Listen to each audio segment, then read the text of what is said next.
Hello friends, आज की इस वीडियो में हम बात करने जा रहे हैं कि किस तरह से आप आईडीबीआई बैंक में जूनियर असिस्टेंट की पोस्ट के लिए अप्लाई कर सकते हैं। तो किस तरह से आपको रजिस्ट्रेशन करना है, एप्लीकेशन फॉर्म किस तरह से फिल करना है, डॉक्यूमेंट कैसे अपलोड करने हैं, पेमेंट कैसे करना है, ये सारी की सारी इन्फॉर्मेशन मैं आपको इस वीडियो में बताने जा रहा हूँ। तो वीडियो को ध्यान से जरूर देखिएगा और एंड तक जरूर देखिएगा ताकि कोई भी इन्फॉर्मेशन मिस ना हो जाए और फॉर्म फिल करते समय आपसे फॉर्म फिल करते समय कोई गलती ना हो जाए। तो चलते हैं इस वीडियो को स्टार्ट करते हैं।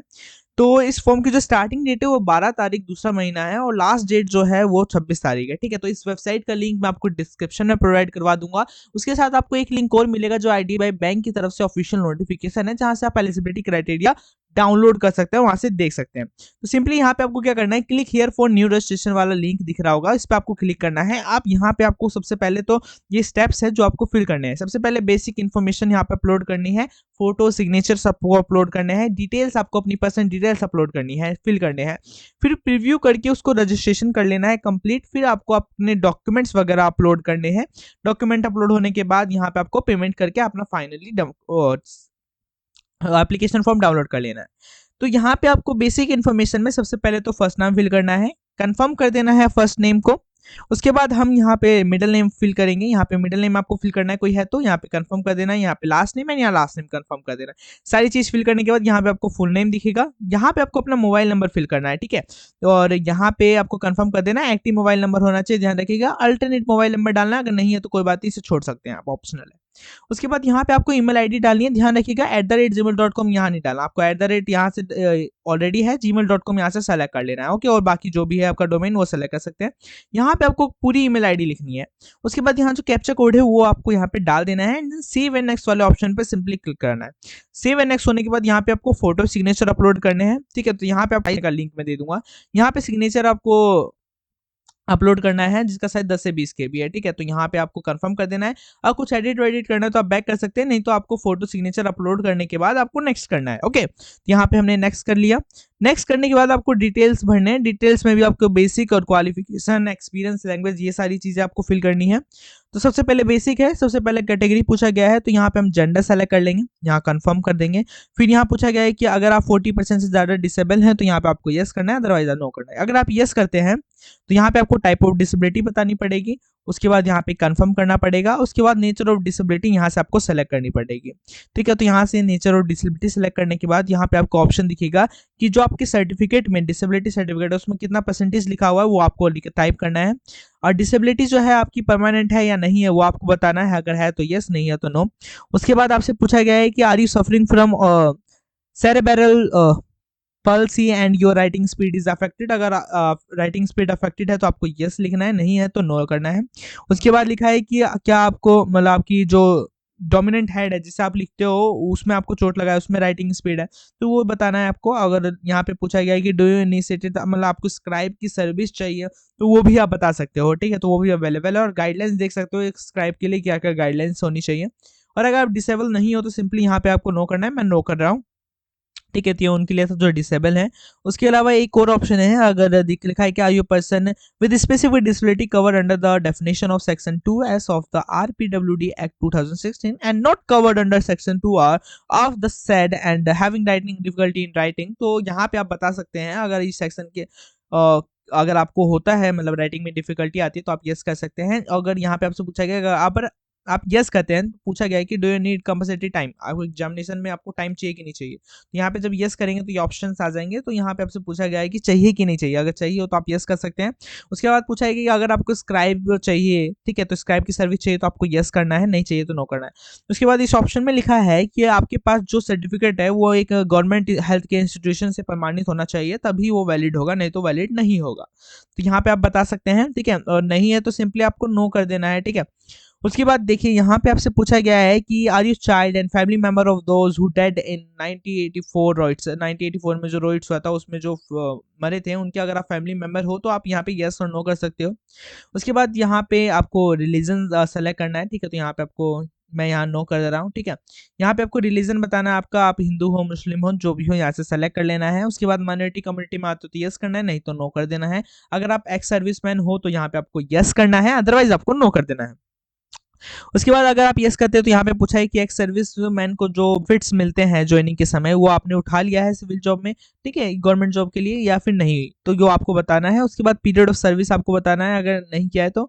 उसके बाद यहाँ पे हम नो कर देंगे, एक सर्विसमैन नहीं है तो। उसके बाद यहाँ पे आपको प्लेस ऑफ डोमिसाइल डिस्ट्रिक्ट बताना है आपको जहाँ पे आप रहते हो, ठीक है, और यहाँ पे आपको स्टेट ऑफ डोमिसाइल बताना है, यहाँ से स्टेट सेलेक्ट कर लेना जहाँ पे आपका परमानेंट निवास है, ठीक है, तो यहाँ से हम सेलेक्ट कर लेंगे।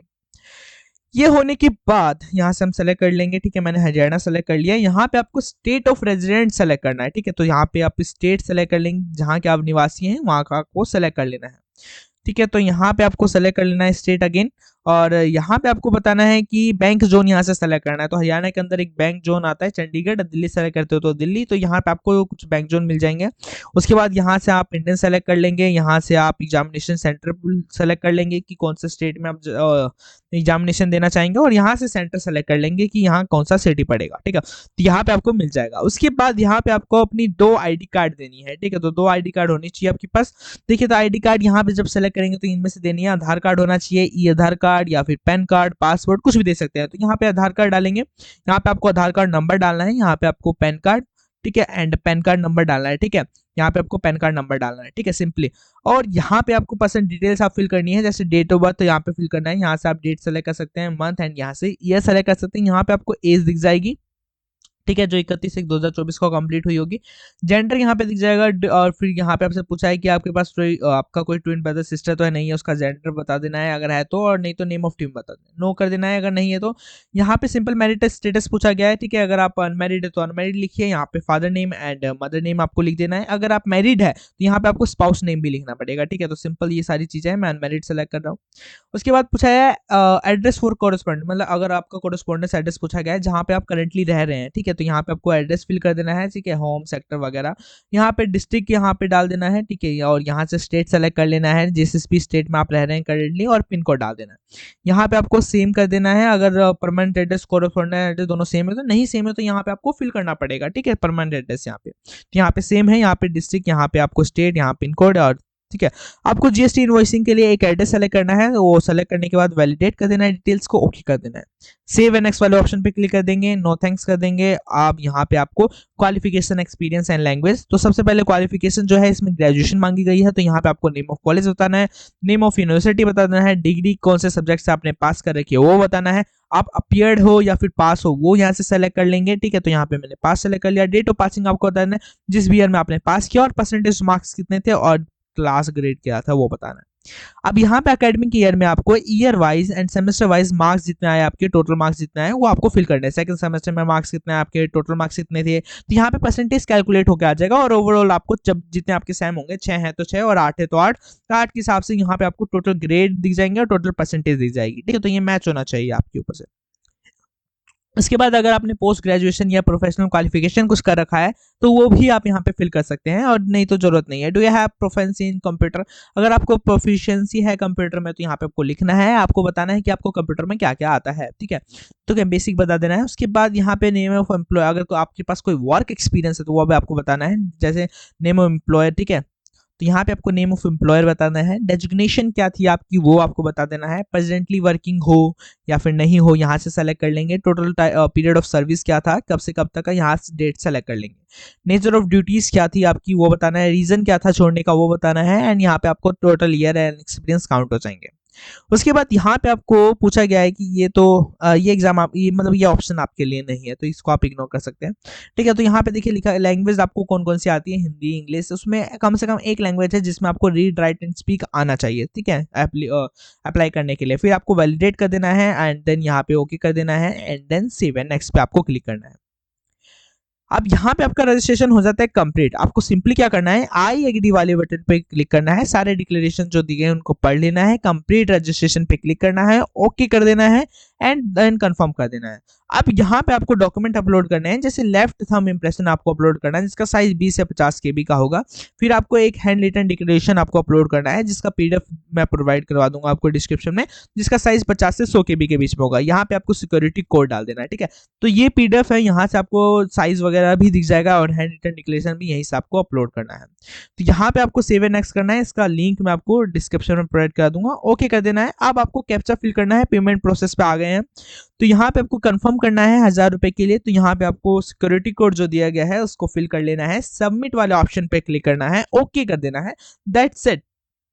अब यहाँ पे पेमेंट वाला ऑप्शन खुल जाएगा। तो यहाँ पे आपके पास कई ऑप्शंस है पेमेंट करने के लिए। क्रेडिट कार्ड से, डेबिट कार्ड से आप पेमेंट कर सकते हैं, इंटरनेट बैंकिंग से कर सकते हैं, वॉलेट कैश से कर सकते हैं, क्यूआर एंड यूपीआई से भी आप पेमेंट कर सकते हैं। तो यहाँ पे हम सिंपली डेबिट कार्ड से पेमेंट करेंगे, कार्ड नंबर डालेंगे, ठीक है, एक्सपायरी मंथ यहाँ से सेलेक्ट कर लेंगे, एक्सपायरी ईयर सेलेक्ट कर लेंगे, सीवीवी डाल देंगे और कार्ड होल्डर का नेम एंड मेक पेमेंट वाले ऑप्शन पे क्लिक करके मेक पेमेंट कर लेंगे। उसके बाद अपना एप्लीकेशन फॉर्म डाउनलोड कर लेंगे। तो इस तरह से आपको आईडीबीआई बैंक में असिस्टेंट जूनियर असिस्टेंट के लिए अप्लाई कर सकते हैं। तो अगर आपको वीडियो अच्छी लगी हो तो वीडियो को लाइक जरूर कर देना।